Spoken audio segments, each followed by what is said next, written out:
त्याने काय होते? कुणावर गुन्हे दाखल होत नाहीत, तुमच्या सगळ्यांवर गुन्हे दाखल होतात.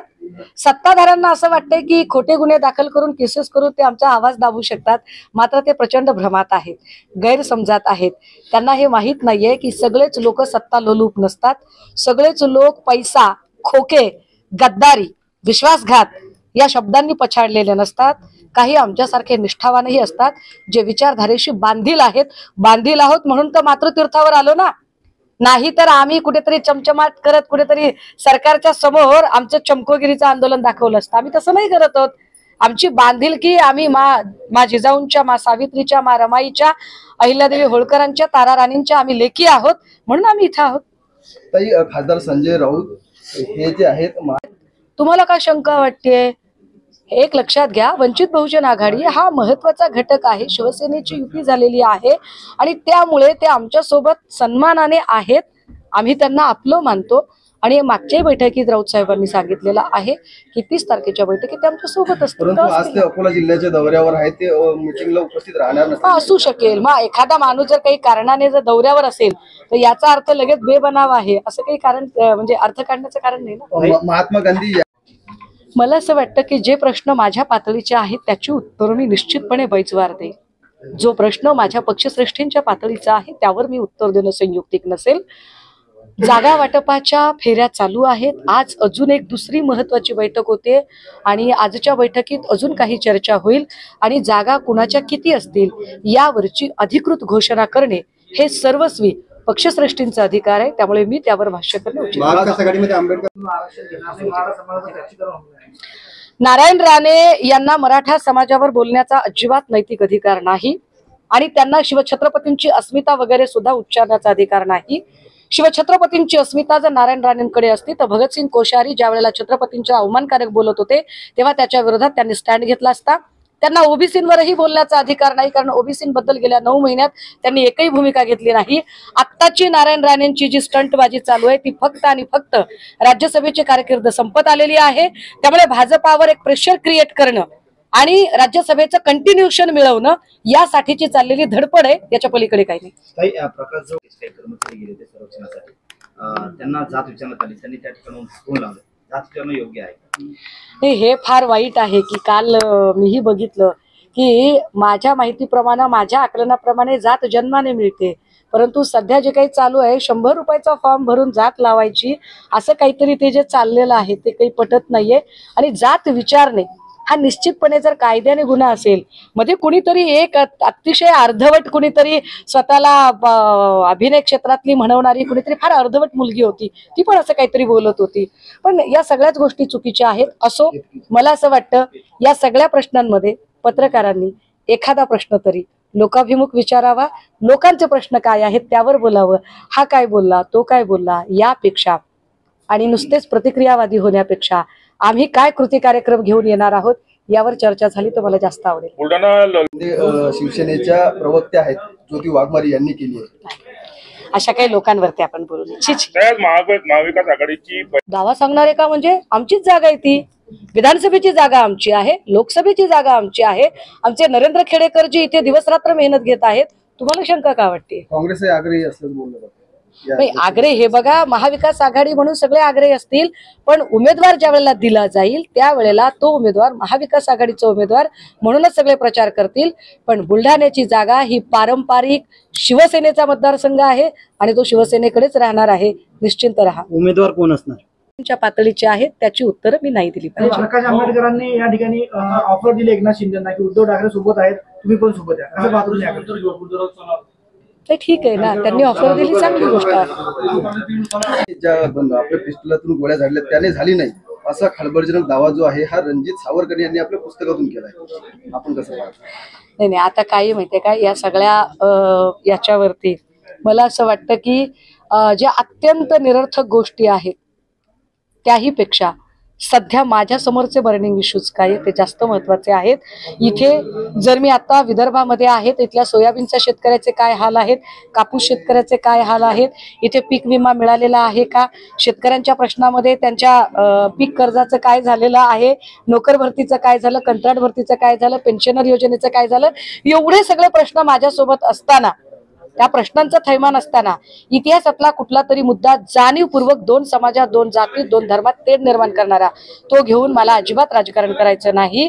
ज्यांना विकासावर बोलता येत नाही, लोकाभिमुख प्रश्न सोडवता येत नाही, तशी माणसं हे सगळ्या गोष्टी करतात. ठाकरे यांची नियुक्ती करण्यात आली आहे. आपण कसं पाहता?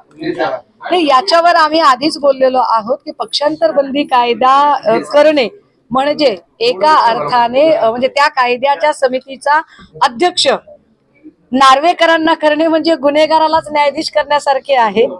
कारण ज्या माणसाने दिवसाढवळ्या लोकशाहीचा मुर्दा पाडला, जो माणूस स्वतः 8 ते 10 पक्ष फिरून आला, ज्या माणसाला पक्षनिष्ठा कशाशी खातात हे माहित नाही, जो माणूस जिकडे हवा तिकडे थवा या न्यायाने फिरणारा आहे, अशा माणसाला पक्षांतर बंदी समितीचा अध्यक्ष बनवणं, यामध्ये भाजपाचे कदाचित 2 अजेंडे असू शकतात. त्यातला एक, तोडाफोडीच्या राजकारणाला आणि भाजपच्या या सगळ्या षडयंत्रांना राजकीय अधिमान्यता देण्याचा जो नार्वेकरांकडून प्रयत्न होतोय त्याची बक्षिसी देणे आणि त्याच वेळेला उपयोगिता संपल्यानंतर त्याला संपवणे, ही जी भाजपाची यूज अँड थ्रो पॉलिसी आहे त्यानुसार नार्वेकरांचं संपूर्ण राजकीय कारकीर्द संपुष्टात काढणे. कारण एवढं सगळं झाल्यावर मला नाही वाटत की राहुल नार्वेकर आता निवडणुकीच्या राजकारणात पुन्हा नव्याने उभे राहू शकतील आणि निवडून येऊ शकतील. आपल्या नेत्या मुक्त संवाद अभियान आम्ही सुरुवात करत आहोत. स्वरूप असं काही नाही, फक्त मुद्दा एवढाच आहे की सन्माननीय पंतप्रधान रोज आम्हाला त्यांच्या मन की बात ऐकवत आहेत, पण त्यांची मन की बात ऐकताना इथली जन की बात काय आहे, जनतेच्या मनातलं काय आहे ते मात्र त्यांची समजून घ्यायची तयारी नाही. या मुक्त संवाद अभियानाच्या माध्यमातून महाराष्ट्राच्या जनतेच्या मनात काय आहे, जन की बात काय आहे हे जाणून घेण्याचा प्रयत्न असेल. असंघटित मजूर असतील, कामगार असतील, शेतकरी, डॉक्टर, पत्रकार, बुद्धिजीवी, साहित्यिक, महिला, विद्यार्थी, अशा सगळ्या प्रकारच्या सगळ्या क्षेत्रातील सगळ्या घटकातील लोकांशी संवाद साधावा. हा संवाद साधत असताना मातृतीर्थाला आज मा जिजाऊंना अभिवादन करून मी माझ्या समवेत आमच्या उपनेत्या सन्मान्य संजनाताई घाडी, उपनेत्या सन्मान्य राजोलताई पटेल, आमच्या दुसऱ्या उपनेत्या शुभांगीताई पाटील, आमच्या अजून एक उपनेत्या अस्मिताताई गायकवाड, अशा सगळ्या जणी सगळ्या जिजाऊ सावित्रीच्या लेखी आमच्या सोबत असणार आहेत. आणि आजची ही सुरुवात करत असताना इथले संपर्क प्रमुख नरेंद्र खेडेकरजी आणि त्यांच्या सगळ्या पदाधिकाऱ्यांच्या अत्यंत चांगल्या टीमने इथे आमच्या स्वागताची तयारी केलेली आहे. साधारणतः 17 लोकसभांमधून हे अभियान जाईल आणि 31 विधानसभा ते कव्हर करेल.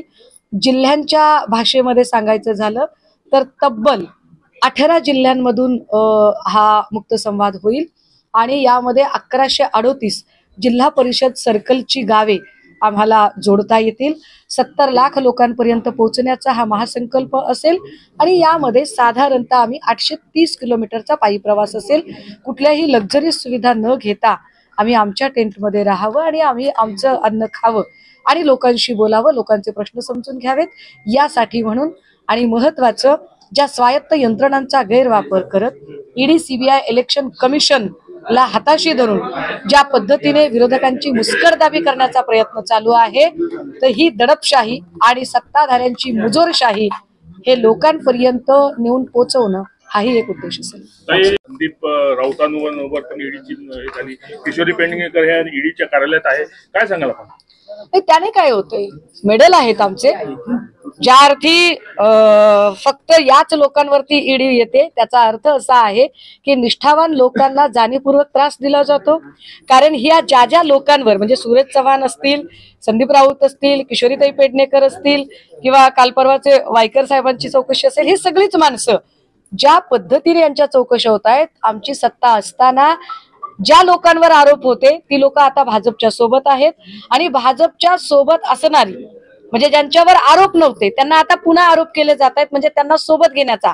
म्हणजे समजा जर रवींद्र वायकर साहेबांनी जर भाजपमध्ये आता प्रवेश केला, आता 2 दिवसांनी कदाचित जर ते म्हणाले की नाही बाबा आता मी कंटाळलोय आणि मला प्रवेश करायचा आहे, तर कदाचित मग भाजप विसरून जाईल.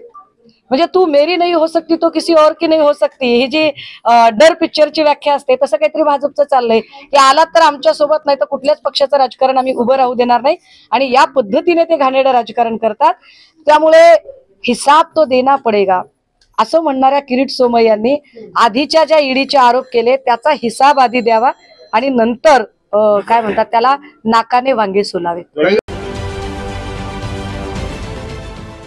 देश विदेशातील प्रत्येक घडामोडींचे लाईव्ह अपडेट मिळवण्यासाठी आता साम टीव्हीच्या सर्व सोशल मीडिया प्लॅटफॉर्मला लाईक, फॉलो आणि सबस्क्राईब करा. तसंच सर्व नोटिफिकेशनसाठी बेल आयकॉन प्रेस करायला विसरू नका.